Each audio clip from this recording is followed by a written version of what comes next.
Hello everyone, and thank you for joining me on week 3. And week 3 we're going to be covering finding and evaluating the deal. So very interesting stuff, and I hope you guys got a ton of value on the last 2 weeks, and you're really going to start to see how the knowledge we've actually gained over the last 2 weeks is actually going to apply in week 3 as well. So let's jump straight into it, guys. So on this week's learning outcomes, after you complete week 3's lesson, you're going to be able to do the following, and that's de-risk the deal and avoid simple mistakes that can cost you tens of thousands of dollars. You'll understand what a buyer's agent is and how they'll bring the deals to you. You'll be able to obtain the right information from the right sources to get your golden deal. And you'll be able to evaluate deals to quickly identify if it's actually worth pursuing. And lastly, you'll be able to use my budgeting template and learn how to add real value to your deal without overcapitalizing to guarantee a return on investment. So the first unit we'll be talking about, guys, is de-risking the deal and what exactly you need to be doing to make this happen. The first learning outcome we're going to be talking about is de-risking the deal. What you need to do and obtain to de-risk a deal. And basically on this slide here, I've got 2 bullet points which you guys can see. First being more information equals faster calculated decisions. And the second being faster calculated decisions save you more money, time and efforts to resolve issues that were overlooked in the de-risking process. So guys, not only does more information actually allow you to make quicker decisions, it actually sometimes is more valuable than money itself. Having the right information and allowing you to have that extra time with your clients sometimes can make or break the deal. And what I mean by that is some certain situations when I go out and meet clients, I might not have the opportunity to go out and grab the information I need. So when I actually have all this information in place, or I have it ready before I actually go out to a meeting or go out and bid on a property, for example, I know exactly where I'm at and what to do. And it will also help me kind of mitigate any decisions that will be the wrong decision that will actually end up costing me money, time and efforts to resolve. And you guys will actually remember in week 2 where I actually explained a story about a property where I went and bought, and I didn't have enough information, or I didn't spend the time to actually check the whole property out, and I realized that I had bought a property with weatherside cladding, and the renovation process actually took a lot longer, and it ended up costing a lot more money, and we were actually lucky to make money on the other end, because it could have been the case that I could have lost money on that deal. So having the right information allows me to move forward faster, but also allows me to remove any risk that I might have to spend more money and time on the actual property. So what information do we exactly need to actually help us de-risk the deal? And basically I've actually got a subheading that you guys can read, and it's saying that you need to arm yourself with all the resources and all the information that you have, and that would actually help you. So the information that we're going to be going over is firstly the LIM, which is Land Information Memorandum, the building report, a METH test, a comparative market analysis, a registered valuation report, a rental appraisal, and also upcoming changes and developments. So we're going to go over each of these in detail so you can actually understand what you should be looking for in each of these categories. So the first bit of information we're going to be talking about is what we call the LIM, also known as the Land Information Memorandum. And why is it actually important to assess the LIM report for the property that you're looking at? The LIM basically tells us if the buildings you're looking at on the actual property are legal or not. And what I mean by buildings, I mean the actual house and garage or carport and things of that nature. And the LIM report will actually highlight whether it's actually built to council specifications and standard. And if they're not, you have to be very wary, because it means you're not actually supposed to have it there. So you may come across a property where there's a carport, but it doesn't appear on the LIM, meaning that it's not actually supposed to be there. So what that means is you may have to actually get it taken down or get the paperwork lodged correctly so it appears legally on that LIM. And of course that does cost money and time, and depending on the situation, case on case, it can be a very expensive and lengthy process. Now, often the banks won't actually lend on properties with outstanding LIM issues, and we're actually going to be talking about in the next few slides what some of those issues are, and how we can tell whether something is certified and ready to go on the LIM, or something that we should actually stay away from. So before we look at an actual LIM report, there are a couple of terms we need to make ourselves more familiar with so we can better understand what we're actually looking at when it comes to looking at a report. And basically, before I even explain these terms on the slide here, I want to just give you a quick rundown of what the actual process is when it comes to building an actual house on land that you own, or erecting a new garage or a carport or anything of that nature. There's actually a process that you have to go through, and you can't just decide to build a house on your own and build a garage without consulting with anyone. So the laws actually state that you must get a resource consent and actually go through council and lodge certain paperwork before they sign it off and tick it off, before they actually let you build on the plans that you've provided them. Now, once you've actually built your property according to the plans that the council has already approved, a council member will actually come out on site and actually issue a CCC. And what that is a certificate code of compliance. So that basically means that the building is up to code and it is according to the plans you've provided council, which they first initially signed off on. And what that means is when you get the CCC, it means that everything is done legally, it's done correctly, and there's no issues with the building, and you can actually go out and sell it, and people should be able to get finance for it without any issues. Now, the second point you can see there is a COA. Now, a COA is a certificate of acceptance. Now, that basically means if you didn't go down the traditional route of actually applying for the resource consent and getting it all approved before you actually go out and build it, what you need to get is a COA. So that's kind of doing the reverse side first and building the property first, and then realizing, okay, I don't actually have the correct paperwork and no one's going to be buying my property, so I need to get the correct paperwork to show people that this building's actually okay. So COA is basically the second best option you can get if you didn't go through the traditional route of getting it consented first before building, and you've actually built the property. Basically, you go out to council and someone from council should come out and inspect the property and inspect your building plans to ensure it is actually of safe standard. And what they do is then issue you a certificate of acceptance. So guys, what does this mean for you? Basically, when you're looking at property, you want to ensure that the property itself, the house itself on site, as well as the garages or any carports, actually either have a CCC or a COA. Now, in the time that I've been doing trading over the last kind of 4 years or so, I've never actually come across a property with a COA. It is more rare, and every property that you come across must have CCC. So that's a very common thing that you'll be coming across.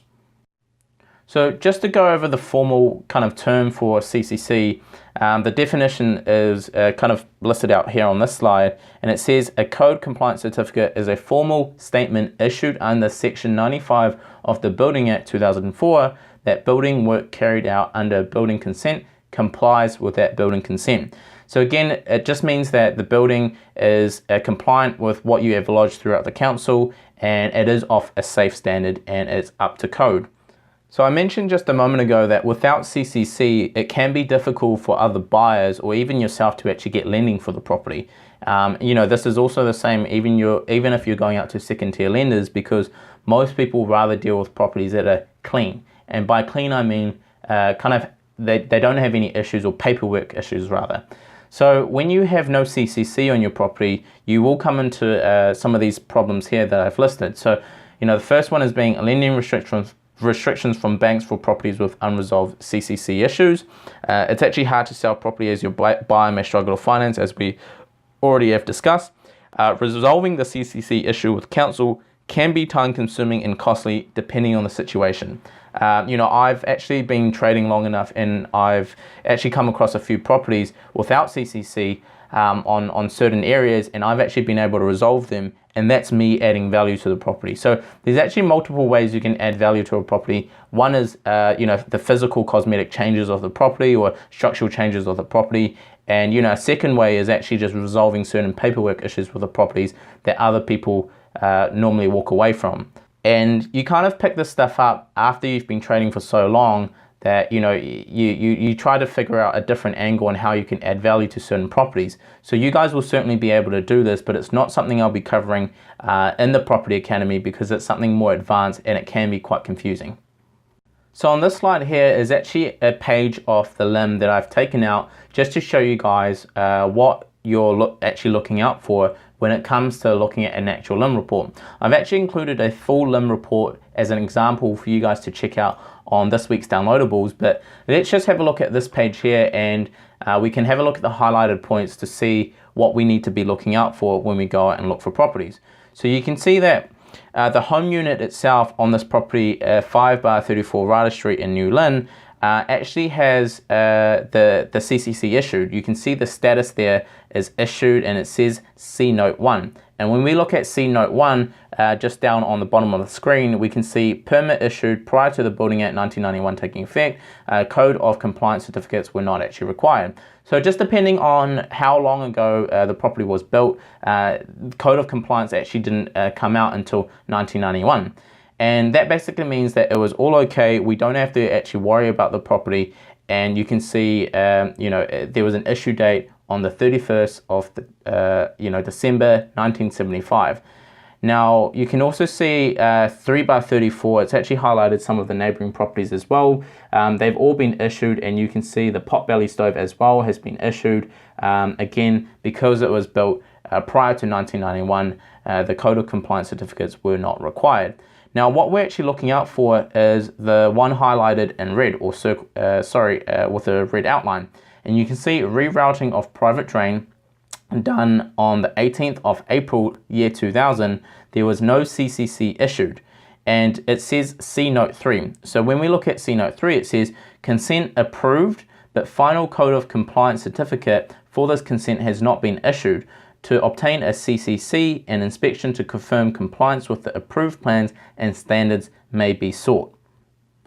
So having a look at the LIM gives me a lot of information. That basically tells me that the rerouting of the private drain had consent to go ahead for the rerouting. However, there was no final inspection after the works have been carried out to see if it was actually done according to the consent that was lodged.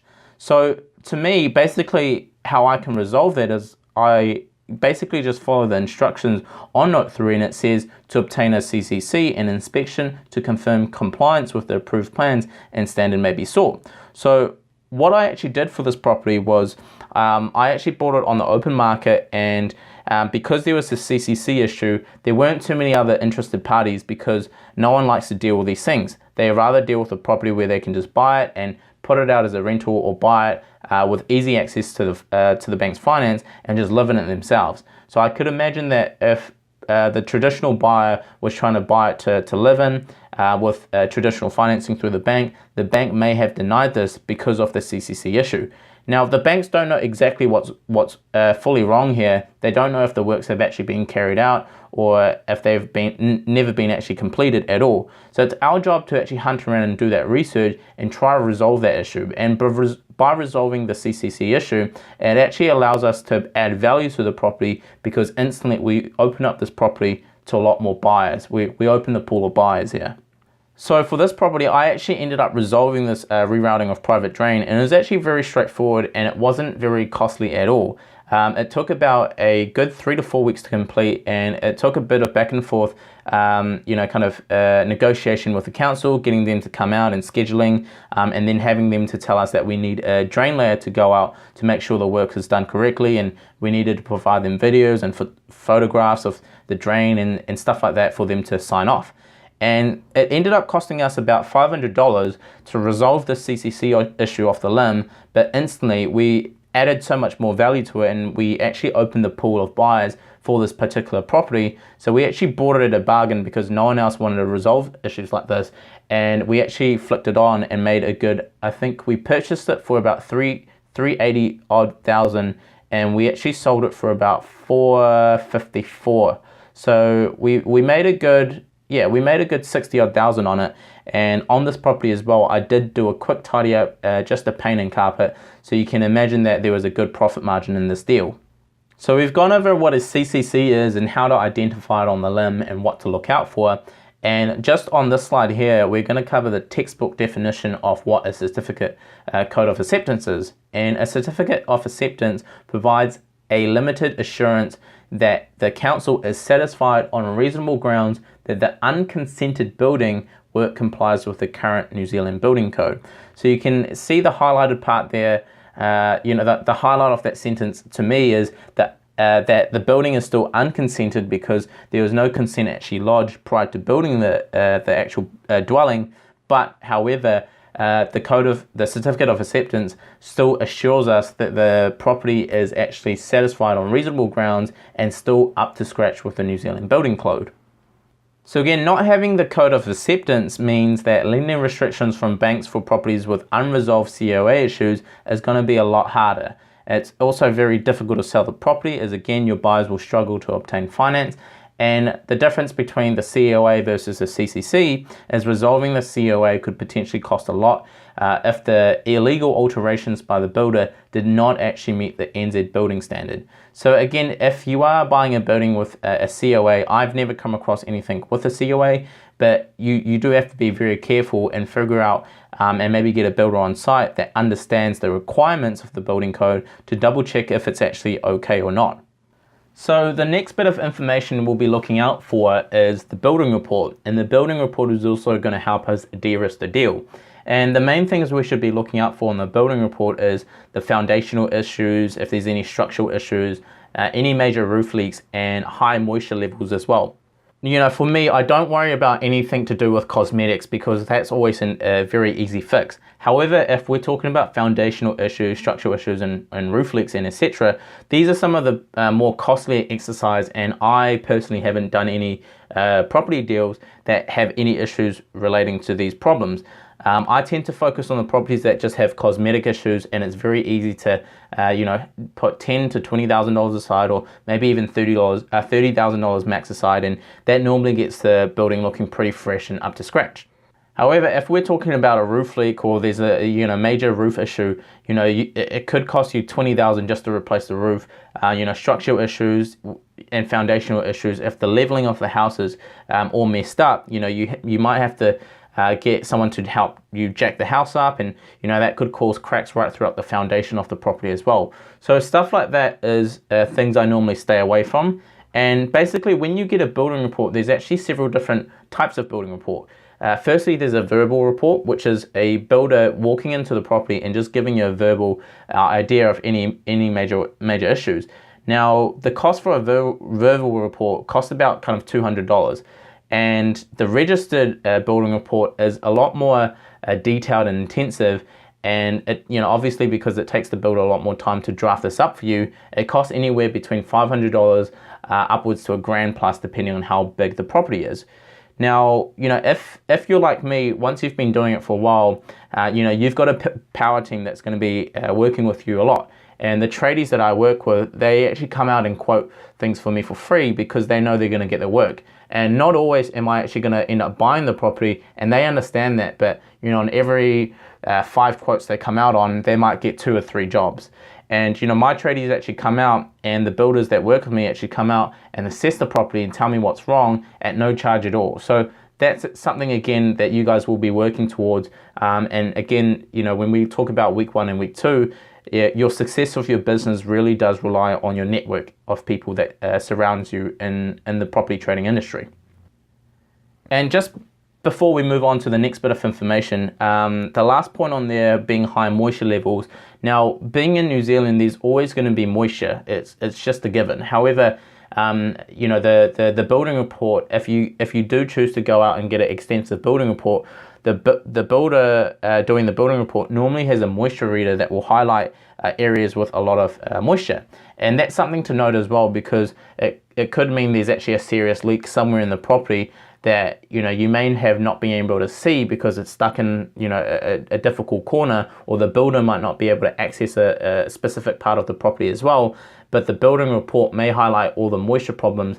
And if there's a bit of moisture, that's not a big issue. But if there's a huge moisture issue, then that's something to be concerned for, because there could be a bigger issue at stake. It could be a foundational issue or structural issue causing that moisture level to actually be quite high.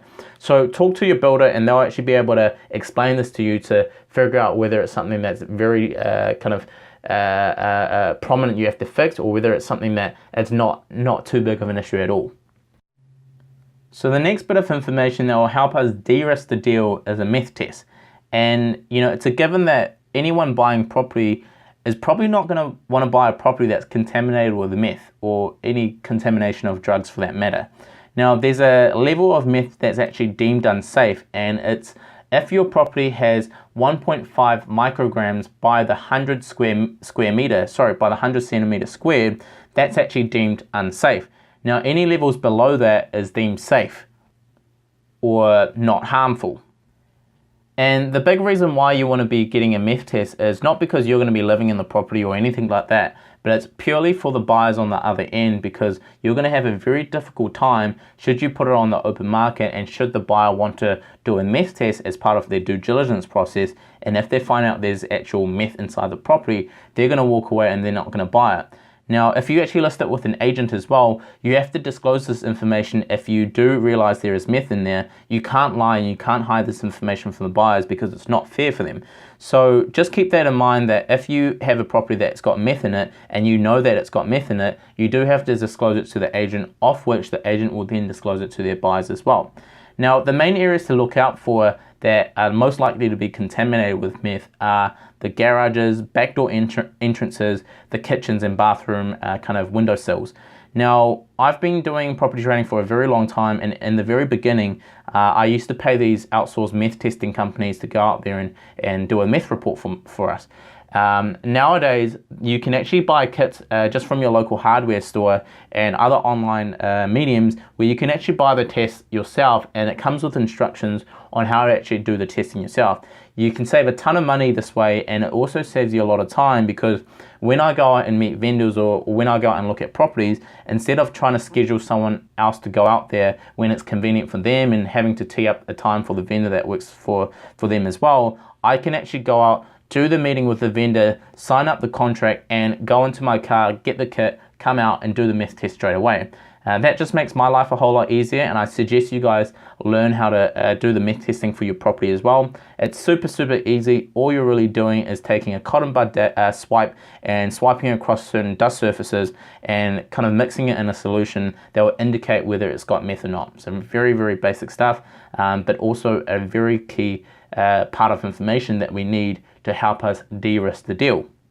Now, there's no better way to de-risk the deal than to ask a local expert, which is often your local real estate agent, to provide you with a CMA, also known as a comparative market analysis. So what is a CMA? A comparative market analysis is a report generated that provides you with recent house sales in your area or property sales in your area of similar size land and floor size. And that basically gives you a really good indication of where or whereabouts you should be paying to ensure you're making a margin.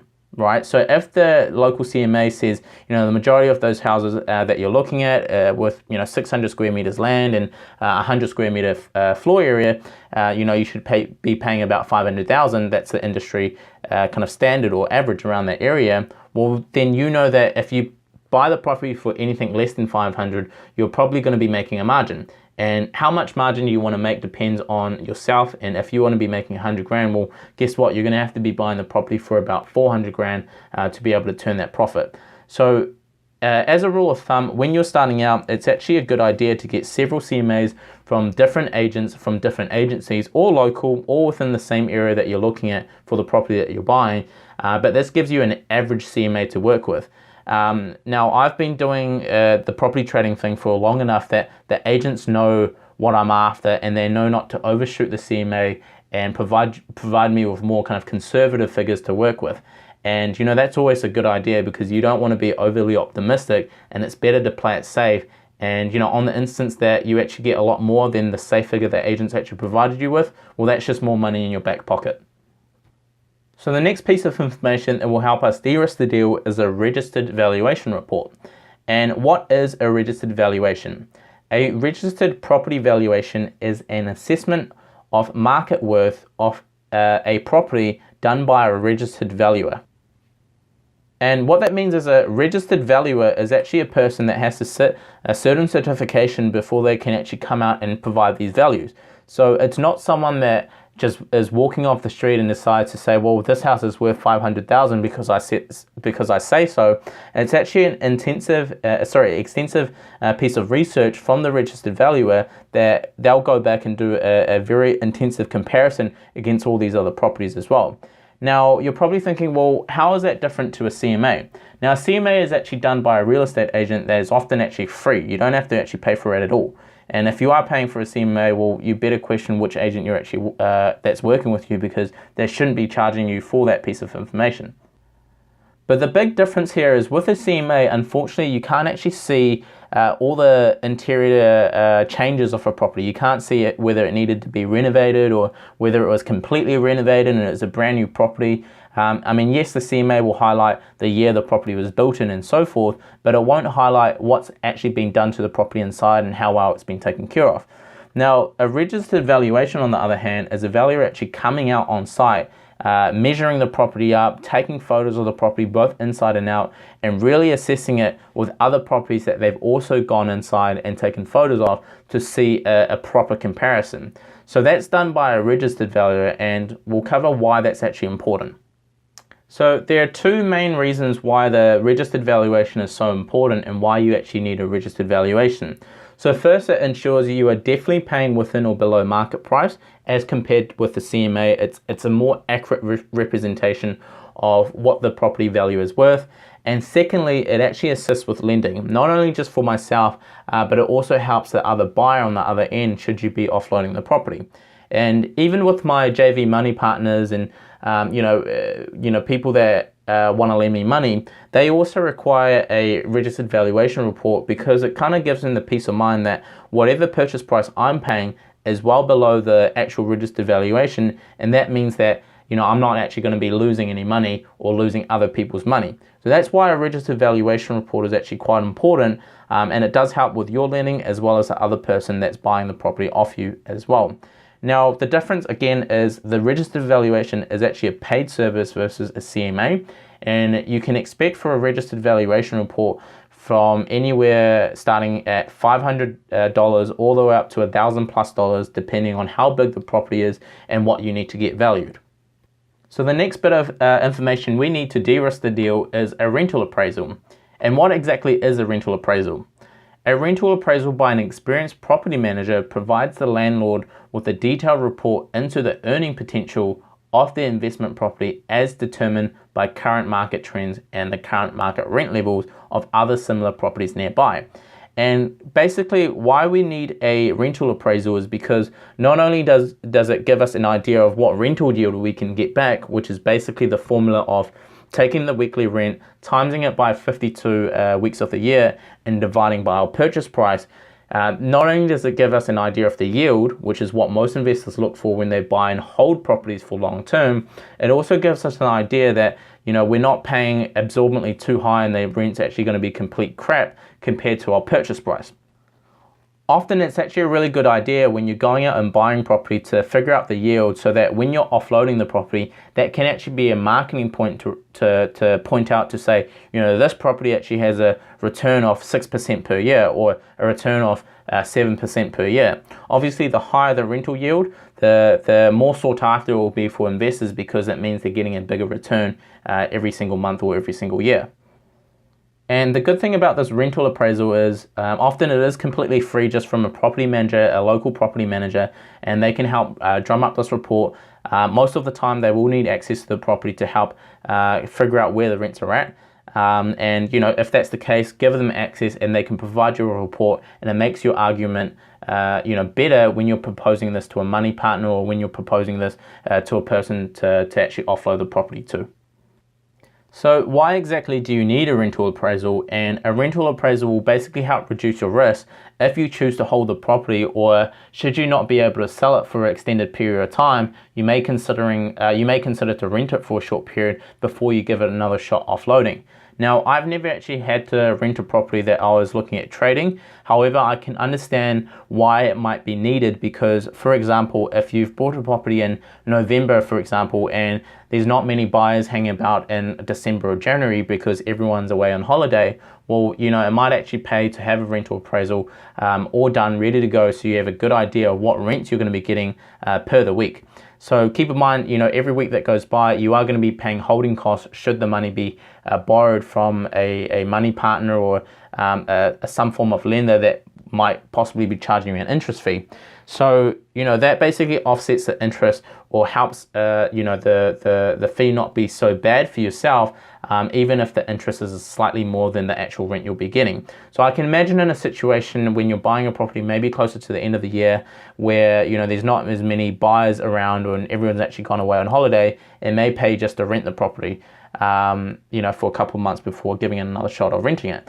And, again, the rental appraisal actually helps de-risk the deal for my investors that work with me. And, it gives them confidence that should I not be able to sell it, well, they can rent it out and they're actually covered because rent's going to be coming in. So another really good idea on why you need a rental appraisal on the properties you actually look out to buy. Now, one of the last things you want to figure out is, are there any upcoming changes and developments? Because this will help de-risk the deal and figuring out, if you're actually going to make money on the other end. Because if other people and other buyers are aware of the developments, but you're not, and you're actually thinking, oh, I've bought this property for really cheap, I'm going to make a ton of money on it, but there may be an actual reason on why you've actually bought it cheap. And if you've bought it privately, well, the vendor isn't actually obliged to tell you the upcoming changes. However, a real estate agent should be obliged to tell you this information. However, if the vendor listed it with a real estate agent and the vendor weren't aware of these changes, well, guess what? The agent also doesn't need to disclose this information. So, you need to be asking these questions when you're going out and meeting with vendors or going out and meeting with real estate agents. Are there any changes coming out in this area that's going to affect the pricing of the area? And some of the bullet points that I've noted down here is changes within your area's unitary plan may also affect the projected value of the property you're looking to purchase. Single site zones versus mixed suburban or urban zoning. This is more of a unitary plan kind of lingo that I'm talking about, and also new developments on the street that will disrupt the current ambience of the current street or the current community as well. Now, I talk a little bit about the unitary plan, but I'm not going to go in detail about it because that's more of a developer side of thing, and I haven't developed properties myself before. I have done a few small things in terms of resource consenting and getting things consented where they can build more buildings, but I haven't actually developed properties myself. So I'm not the best person to speak on the unitary plan, and I tend to stay away from stuff like this, and I focus more on the easy side of trading where I come in, buy a property below market value, and I add value to it, not always, and then I put it back on the market to turn over a good profit. So again, I encourage you guys just to stick with the basic strategy for now, and stuff like the LIM and issues with the LIM and developments and unitary plan and different zoning sites with mixed suburbans and single site zones. Leave that stuff to the side for now and really focus on the property trading stuff and get that really down pat, like second nature. And you may have to do this for a few years before you actually really have the good experience on it before you jump into a more advanced stage of real estate where you might want to try your luck at. I do know developers that make very very good earning potentials as well. However, for me, I just find what I'm doing works for me, and it works for some of the other people I've helped out as well, and I know it's definitely going to work for you guys as well. So I've talked a little bit about a conditional contract versus an unconditional contract in the previous week's lesson. And you'll remember in week 1, I believe it was, that we actually went over the standard due diligence clause. So again, what is the difference between the two, and why is it actually important to always use a conditional offer or present a conditional offer when it comes time to putting something on paper for an agent or for a private vendor? So basically, a conditional agreement is where you're not actually going ahead with the deal 100%. It means you're actually wanting a little bit of time to do more research on the property for whatever reason before you choose to say, yes, I'll pay you the money and I'll move forward on it. Now, an unconditional agreement is you saying, I've already done the checks, here's an agreement, it means I'm going ahead, and regardless of any other issues, I'm happy to go ahead. So whether there's hidden things that I haven't found out or things you haven't told me about, I don't care. I want to buy it, and I'm going to be buying it regardless. So that's what an unconditional agreement is. So why is it actually important to always use a conditional agreement or conditional offer? And the main reason for that is because you want to buy yourself as much time as possible to go back and double check if what you're buying is of an actual good investment and actually will make you money. And what I actually use the conditional period for, I normally put kind of 10 to 14 working days. I find that anything longer than that, then it does kind of irritate the vendor. But the reason why I put that conditional time frame down is not only does it allow me to reassess all the numbers and ensure that I'm actually onto a winner, it allows me to double check all my information with my power team, my tradies, my mortgage broker, to figure out if I've actually got the finance to go ahead. It allows me some time to figure out if I can't get the money myself, who am I going to approach for the money for this particular deal. Sometimes it allows me the period to actually go out and find a buyer, and rather than taking on the deal myself, I put down a conditional offer and I already have found another buyer. So then before I go unconditional, I've secured a buyer, I then go unconditional, and I basically on-sell the contract straight to my new buyer. So there's many reasons why using a conditional contract will benefit you, but the main reason is buying yourself a bit of time and figuring out whether what we're actually going ahead with is going to make us money, or it's actually going to lose us money. And if it's going to lose us money, then we basically go back to the vendor and say, unfortunately, during the conditional due diligence process, your property didn't pass all the checks and our company, and we choose not to go ahead. And also sometimes when you're out looking at a property with a vendor or through a real estate agent, sometimes we don't actually have all the time in the world to do all that research and figure out the pricing. And sometimes we might actually write down a price that is too much and we're not actually going to make any money on the other end. So the reason why it's conditional is we can walk away from that, or we can actually go back to the vendor or the real estate agent and renegotiate the pricing on the conditional contract and say, actually, I've done my due diligence. That pricing I've originally put down doesn't work. I need to readdress that price, and can I change it to this new pricing?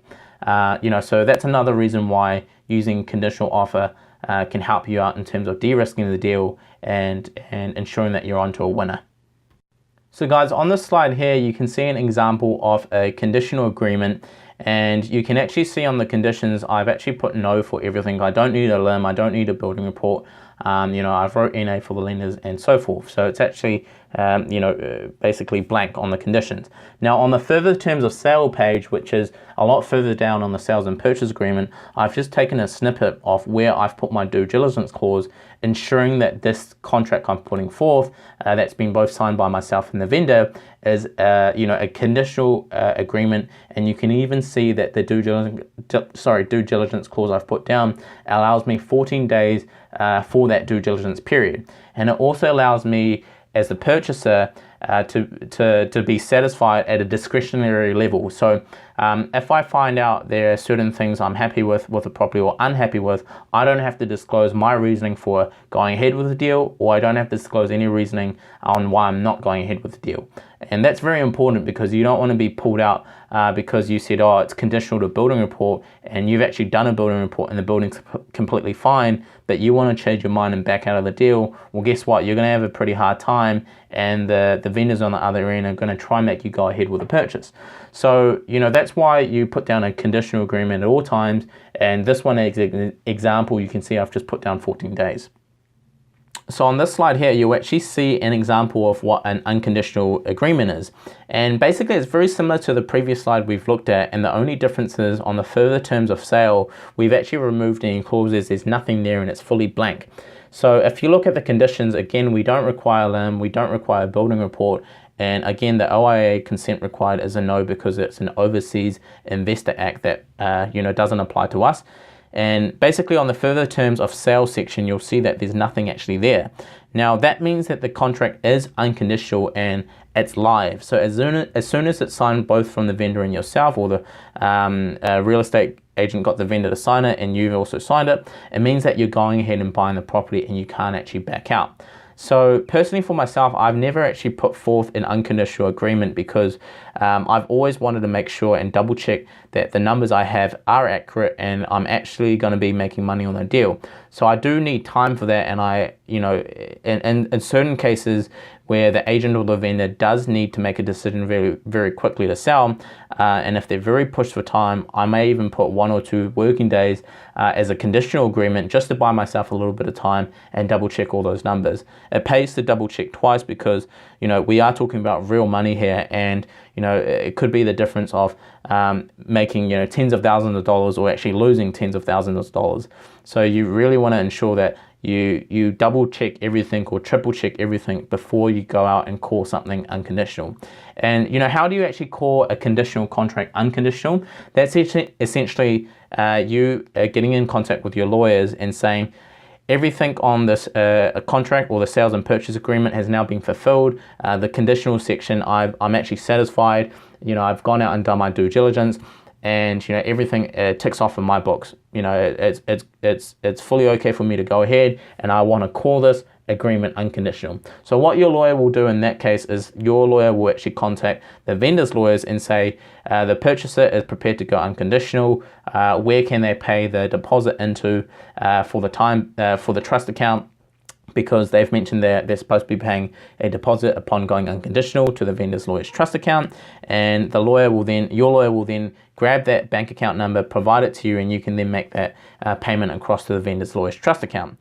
Off which that means the contract's all going ahead, you've already paid a deposit, and basically all we're waiting for next is the actual settlement date, where you'll complete the remaining portion of the settlement funds and the remainder of the payment that's outstanding, and then finally the titles will get transferred over to yourself or the entity that you've nominated the property to be in. So that's how you call a property that's conditional into its unconditional state, by getting in contact with your lawyer. And it's actually very straightforward to do, but I highly encourage never to go out, especially when you're starting out, never to actually go out and put forth an offer that's unconditional, because you always want to double check your numbers and buy yourself a bit of time before you do so. And another good tip for you guys is what I do is when I put down the due diligence clause on the conditional contract, I always write a certain amount of days, normally ranging from 10 to kind of 15 working days. But notice the last part, I actually write working days. So it's not just 15 days off the month. It's actually, you know, 15 working days. So that's actually, 3 full weeks. Weekends not included, or public holidays not included as well. And again, the reason why I do that is it just buys me a little bit more time, off which the vendor and the real estate agent, you know, they often assume that, oh, it's only, you know, kind of 10 days, but it's actually 10 working days. So that's another good tip for you guys when you are putting something on pen to paper. So now we're actually going to cover some different clauses that I haven't introduced to you guys just yet, but these clauses will actually help us de-risk the deal. Now, the 3 main clauses that I'm going to be covering, and one of them we've already gone over in week 1, but it's always good to recap to really understand the due diligence clause. So the 3 clauses we're going to be talking about to de-risk the deal is, firstly, the due diligence clause, secondly, the on-sale clause, and the marketing clause.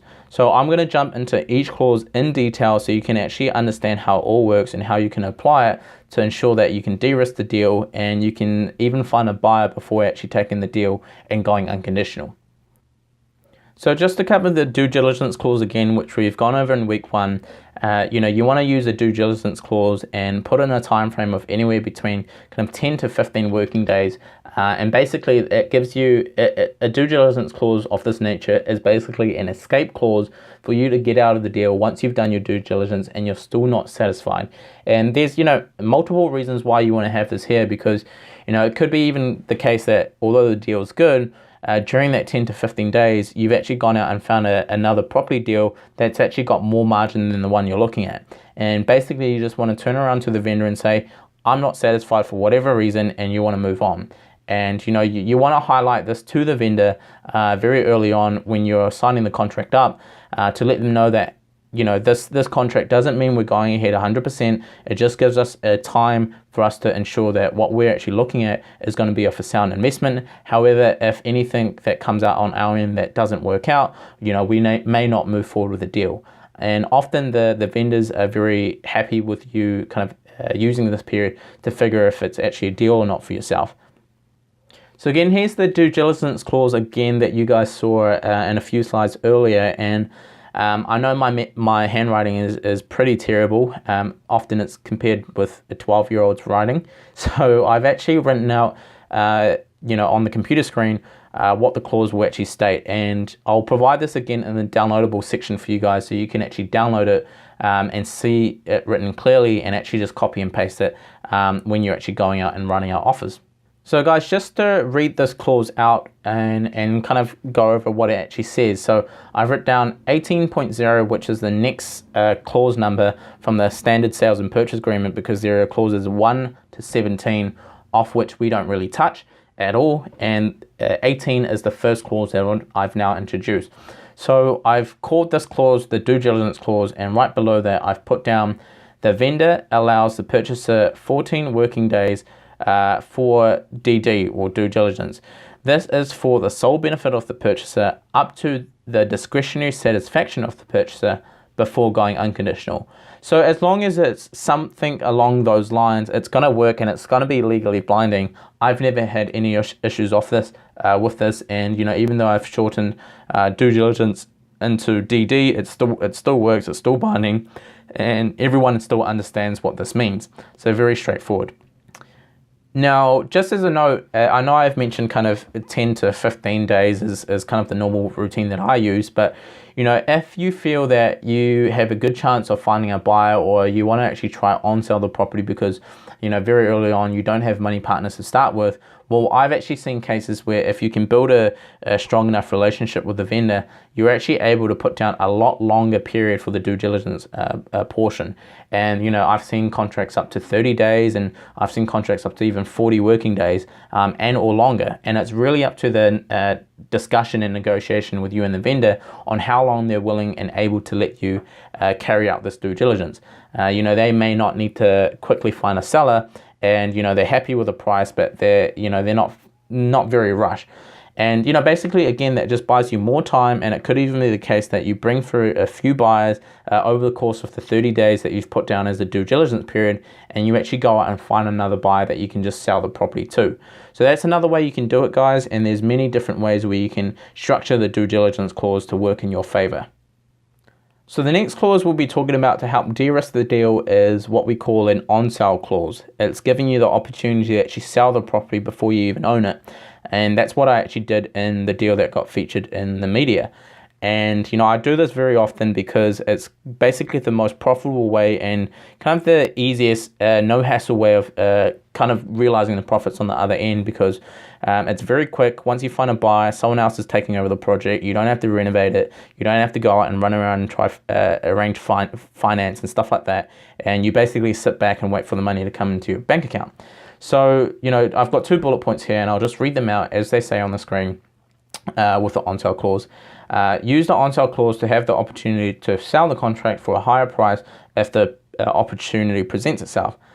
Second is include that you have the right to remarket the property if you wish to enhance your opportunity to attract buyers. And that second point is actually on the last clause we'll be covering, which is the marketing clause. And I've seen people actually combine both the on-sale clause and the marketing clause together, but myself personally, I just kind of like to split this up so it's not as confusing for everyone involved as well. So guys, you can see on the screen here an example of an on-sale clause, and guys, you don't actually have to follow how I've actually written it. It doesn't have to be 18.1 after the 18.0. You can just go out and write the clause in itself.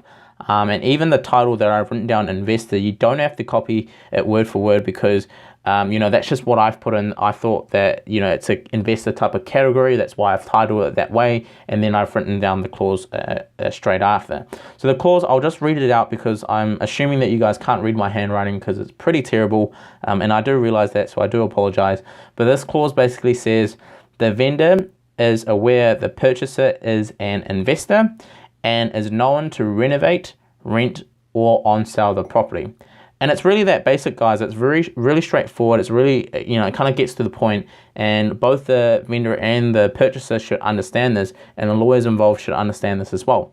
Now, when I explain this to the vendors, or this is more kind of catered to private buying. When I'm explaining this to the vendors, I just make that aware to them that, you know, I am an investor and there's a good chance I may possibly rent the property, you know, if I can't sell it. You know, there's also a chance I may renovate the property, and, you know, there's a chance I may on-sell the property. And, you know, they don't need to know specifically that you're going to be on-selling for a profit, because sometimes you might not be doing that. Sometimes you might get this under contract and realize, actually, you know, this isn't the best of deals. I might just hand it over to someone else completely and not even take a fee for it. And, you know, that's something you may want to do. But whatever you're doing with the property or that contract, as long as you fulfill the agreements with the vendor that you've arranged, that's the only thing you have to worry about. And if you are actually on selling it, you want to ensure that the end buyer is also going to be fulfilling the commitments that you've promised to the vendor as well. You know, that's a big thing for doing business. You want to commit, you know, again, commitment and consistency, which is what we talked about in week 2. And you want to follow through of what you're going to promise the vendor. And, you know, that's the business we're in, is kind of back and forth, give and take. And if you say something, please go ahead and do it and fulfill it, so that everyone actually walks away happy.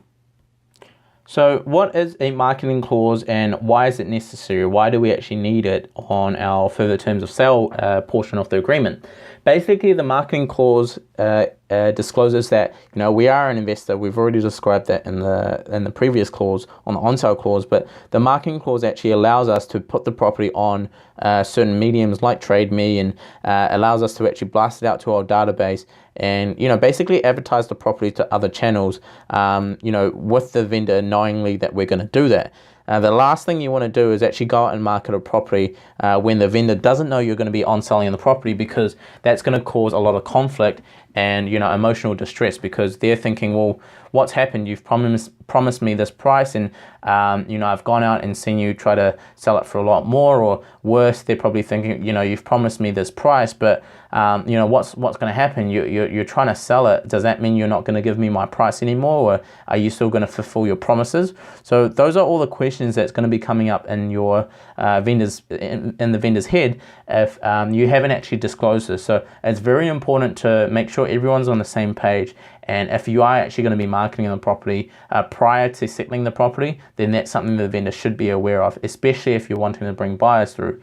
You know, more often than not, I try to actually settle the property myself, but you know, in certain cases where I don't have access to finance, I will be on selling the property. And again, a big reason on why you should be building a database, you know, is because it's a lot easier to find a buyer rather than openly advertising it and trying to kind of annoy the vendor by bringing in a bunch of people walking through that are basically time wasters. I find that the people on my database are ready and able to buy, and if I have actually sold them something in the past, all I need to do is highlight the main points and they trust me. That relationship is actually built up on trust, that if I say, look, it's a good deal here, it's a good rental property, you know, you should be buying it off me at this price. You know, I have purchased it a little bit cheaper, but I'm not going to be disclosing what price that is.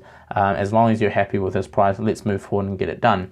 So, you know, that's why you should have a marketing clause. And again, you want to make sure that the vendor and yourself and everyone is on the same page if you are actively going to be marketing it on open mediums that the vendor is also going to be able to see as well.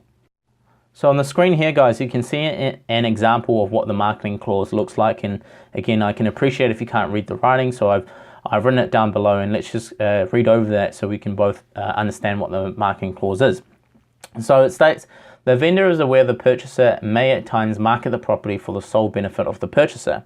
The purchaser may use paid or free mediums and at times may need access to the property with the vendor's permission. And why I've kind of written both paid or free mediums is it covers myself that I'm able to use all sorts of mediums while I'm marketing the property. I've also highlighted that, you know, this clause is really for the benefit of just myself, but equally I do need the permission of the vendor to gain access should I bring buyers through. And again, you know, having access is a big portion of helping you de-risk the deal, because it allows you to bring more buyers through the property, off which if you can't actually settle the property yourself, you know, at least you could do is try to find another buyer that can take over the commitments you've promised, and they can actually fulfill that for the vendor as well. You know, in terms of the vendor's point of view, there may be a little concern why you're writing this clause in. And basically to explain it to the vendor is, you know, sometimes you may not actually be able to get all the funds together and settle the property, and that's going to be very concerning when you're going to be explaining it like that. But how I explain it to the vendors is I say, look, I work with a lot of different buyers, and I have a network of buyers that also do what I do. So they buy and hold properties, or they buy and sell properties, and essentially, yes, I'm going ahead with this property. I've gone unconditional on this property, but the reason why I've got this clause here is because should I need to find another buyer for it, if I can't gather the money myself, I will be marketing it, or I may market to my own database to find a buyer that can replace me and fulfill those commitments. So not to worry, whatever we've discussed that we're both happy with, that we're both satisfied with, that's going to remain the same. We're not going to change anything that we've discussed today. The price is going to stay the same. The settlement date is going to stay the same. The deposit's going to stay the same. And you'll be communicating with me right throughout the whole process until settlement. But just so that you're aware, there are certain times that I'm out of control and I can't control, and for whatever reason, if my finance is actually tied up, I may need the assistance of someone else, of which I need that ability to be able to market even to my own database or on certain mediums, just to help find that buyer and fulfill that same commitment that I've promised you. And that generally puts the vendor at ease, because they understand that, okay, well, the main concern actually is for the vendor is anything going to change on the agreement that we've both just shook hands on? And the big thing is no, nothing's going to change, and you really want to hit home with the vendor on that to ensure that they've got that peace of mind when you leave their property, that everything's going to go as planned, because I've already gone unconditional on it, and you don't have to worry. So that's why we've structured the marketing clause as we have, and that's also why we need to explain it in detail to the vendor of why we need this, because we want to ensure that we fulfill the commitments that we've promised.